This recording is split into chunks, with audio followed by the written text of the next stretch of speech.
함께 하나님 말씀 살펴보도록 하겠습니다. 오늘 하나님께서 우리에게 주신 말씀은 창세기 21장 1절부터 21절까지의 말씀인데요. 13절까지만 낭독하도록 하겠습니다.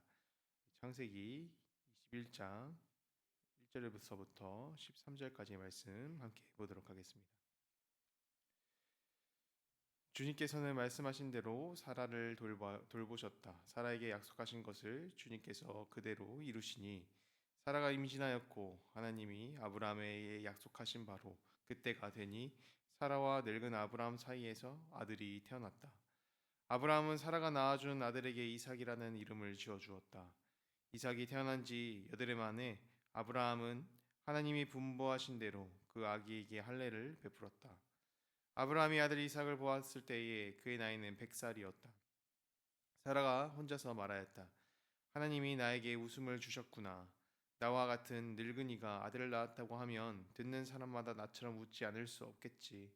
그는 말을 계속하였다. 사라가 자식들에게 젖을 물리게 될 것이라고 누가 아브라함에게 말할 염두를 두어 내었으랴. 그러나 내가 지금 늙은 아브라함에게 아들을 낳아주지 않았는가. 아기가 자라서 젖을 떼게 되었다. 이삭이 젖을 떼는 날에 아브라함이 큰 잔치를 벌였다. 그런데 살아가 보니 이집트 여인 하갈과 아브라함 사이에서 태어난 아들이 이삭을 놀리고 있었다. 사라가 아브라함에게 말하였다. 저 여종과 그 아들을 내보내십시오. 저 여종의 아들은 나의 아들 이삭과 유산을 나누어 가질 수 없습니다. 그러나 아브라함은 그 아들도 자기의 아들이므로 이 일로 마음이 몹시 괴로웠다. 하나님이 그에게 말씀하셨다. 그 아들과 그 어머니인 여종의 일로 너무 걱정하지 말아라. 이삭에게서 태어나는 사람이 너의 씨가 될 것이니 사라가 너에게 말한 대로 다 들어주어라. 그러나 여종에게서 난 아들도 너의 씨니 그 아들은 그 아들대로 내가 한 민족이 되게 하겠다. 오늘 말씀은 약속을 통해 나타나시는 하나님의 모습을 보여줍니다. 하나님께서는 아브라함과 사이에서 일평생 소원이었다라고 할 수 있는 이 아들 이삭을 주십니다. 이 순간은 이 둘의 일생에서 가장 바랬던 소망이 이루어지는 그런 순간입니다. 아브라함이 원래 고향이었던 이 하란 땅에서 소망 없이 방황을 하고 있을 때에 하나님께서는 이 아브라함에게 나타나시며 가장 먼저 하셨던 그 약속도 내가 너를 통해서 큰 민족을 이루겠다 하는 그런 약속이었습니다. 아브라함은 그 일평생 동안 주신 소망을 붙잡고 살아가게 되는 것이죠. 때로는 그 시간이 길기에 또 상황과 환경이 상식적으로 맞지 않기에 이스마엘이라는 다른 그런 방법을 생각을 하기도 하고요. 또 하나님께서 주신 약속을 비웃으면서 흔들릴 때도 있었지만 아브라함의 이런 마음과 상황과는 다르게 하나님께서는 결국 이삭을 주셨습니다. 이를 통해 우리가 받는 말씀은 무엇입니까? 하나님은 신실하시다라는 것입니다. 변하지 않고 우리를 향한 뜻을 중간에 바꾸시지도 않고 또 우리한테 향하신 뜻을 포기하지도 않는 것이 바로 이 하나님의 뜻입니다. 하나님의 뜻이 나의 가운데 이루어질 때에 우리는 조금이라도 시간이 길어지면 또 우리의 상황이 막히게 되면 우리의 마음은 금방 변하고 또 포기하고자 하는 그런 생각이 들게 됩니다. 그러나 하나님께서 주신 소망이 하나님께서 주신 것이라면 우리의 약한 마음과 다르게 하나님께서는 그 약속을 이루어 주십니다. 하나님의 약속에는 회복과 기쁨이 있습니다. 하나님께서 아들의 이름을 지어주시면서 이삭이라고 정해 주셨습니다. 이 이삭이라는 이름의 뜻은 웃음이라는 그런 뜻인데요. 아브라함과 사라는 하나님 앞에서 비웃음의 의미로 그렇게 웃음을 지었지만 하나님께서는 이 가정 가운데에 참된 웃음을 회복시켜 주신 것이죠. 아들을 낳는 것은 아브라함에게 있어서 일평생 소원이기도 하였지만 사라에게는 그 의미가 더 컸습니다. 6절과 7절을 보면은 이삭을 낳은 후에 사라의 마음을 담아낸 그런 노래가 나타나는데요. 일평생 동안 이루지 못했던 것이 마침내 이루어진 그 서름과 인내의 마음이 담겨져 있는 것이죠. 사라가 살았던 사회에서는 이 아기를 가지지 못한다라는 것은 사회적으로 수치를 받는 이유가 되었습니다. 또 다른 이유로는 하나님께서 사라를 돌보지 않았기 때문에 아이를 가지지 못한다라는 이유로 그렇게 해석이 되기도 했죠. 실제로 창세기 16장에 사라는 아브라함에게 하갈을 이렇게 내어주면서 주님께서 나에게 아이를 가지지 못하게 하시니 이 하갈이라도 받으십시오라고 하는 그런 이유로 이 하갈을 아브라함에게 주었습니다. 그래서 하갈이 자기가 아이를 가지고 이 사라를 조롱할 때 이 사라가 받아들인 의미는 단순한 조롱의 의미가 아니라 하나님께서 나를 돌보시지 않고 하갈만 돌보신다라는 생각이 들었기 때문에 그렇게 크게 분노한 것입니다. 이처럼 사라의 마음 깊은 곳에는 실망의 마음과 상처가 지난 25년이라는 시간 동안 깊게 쌓이게 되었습니다. 그러나 하나님께서는 이 약속을 이루어 주실 때에 사라 마음 가운데에 뿌리 깊게 쌓여져 있던 상처가 회복의 노래가 되게 만드셨습니다. 하나님께서 나를 돌보신다라는 것, 또 나의 소리에 귀를 기울이신다라는 것을 느꼈기 때문입니다. 하나님의 약속이 우리 가운데 이루어질 때에 회복이 함께 일어납니다. 하나님께서 사라의 삶 가운데 함께하여 주신다는 것을 보여주셨듯이 나의 삶 가운데서 함께 동행하시며 또 나의 소리에 귀를 기울이시는 하나님을 발견할 수 있기 때문입니다. 같은 아픔을 겪었던 그런 한나 역시도 하나님께서 사무엘을 주시자 하나님께서 나를 돌보셨다라는 내용으로 노래를 하게 됩니다. 그것이 우리가 알고 있는 한나의 노래입니다. 그 마음 가운데 쌓여있던 아픔까지도 하나님께서 함께 하셨다라는 것을 느끼며 회복을 얻은 것이죠. 이처럼 하나님께서 사라에게 주셨던 은혜가 우리 성도 여러분들 가운데도 있기를 소망합니다. 이어서 이삭이 젖을 떼게 되고 또 어느 정도 성장을 하게 되자 이스마엘이 이 이삭을 놀리게 됩니다. 이를 보았던 사라가 아들 이스마엘과 하갈을 쫓아내라라고 그렇게 말을 합니다. 하나님께서는 비록 사라의 상처를 치유시켜 주었지만 연약한 인간이었던 사라의 마음 한 가운데는 여전히 그때의 사건이 흉터처럼 남아 있었습니다. 사라의 이야기를 들은 아브라함은 심각한 고민에 빠지게 됩니다. 이스마엘은 사라와의 사이에서 태어난 자식은 아니었지만 아브라함의 혈육이었기 때문입니다.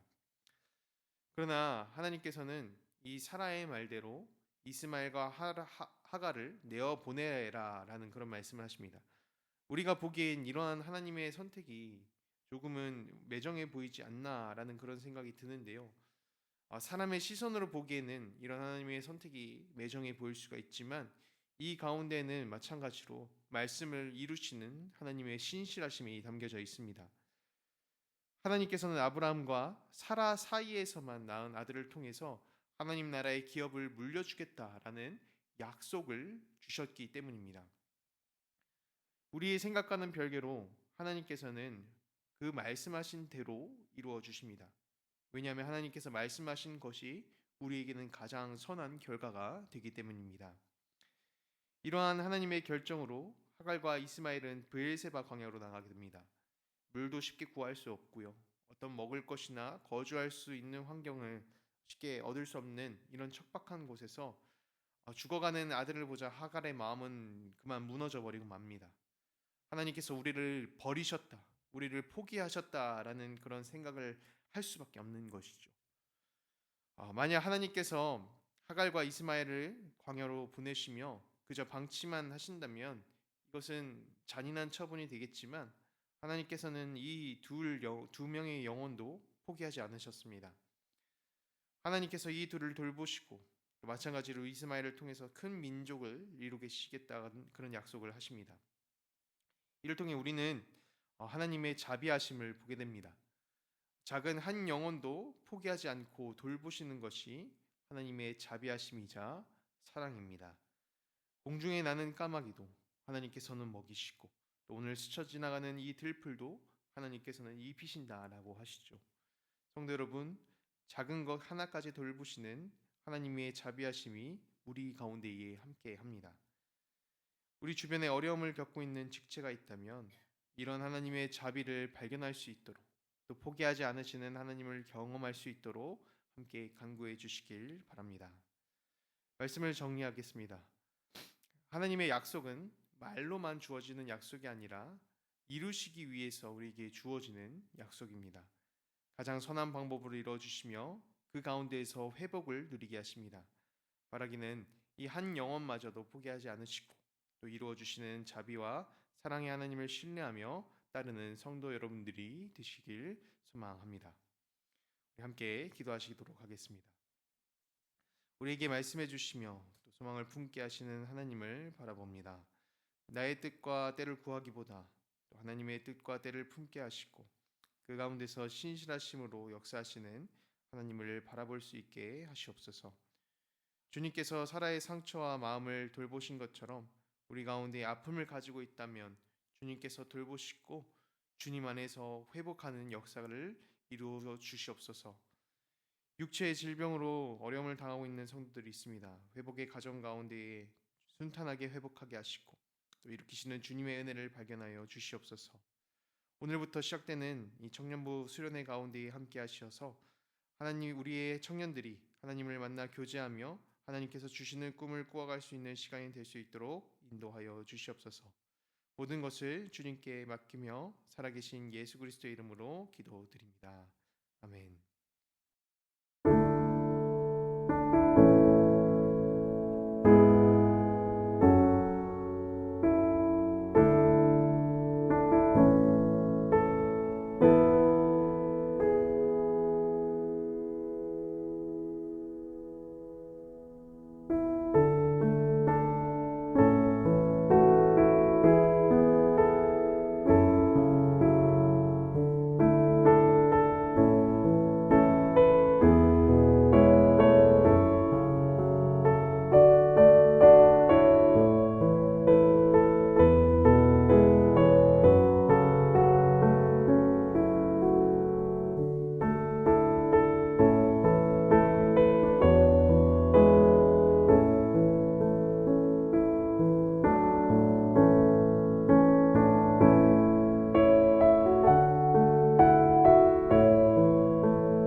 감사합니다.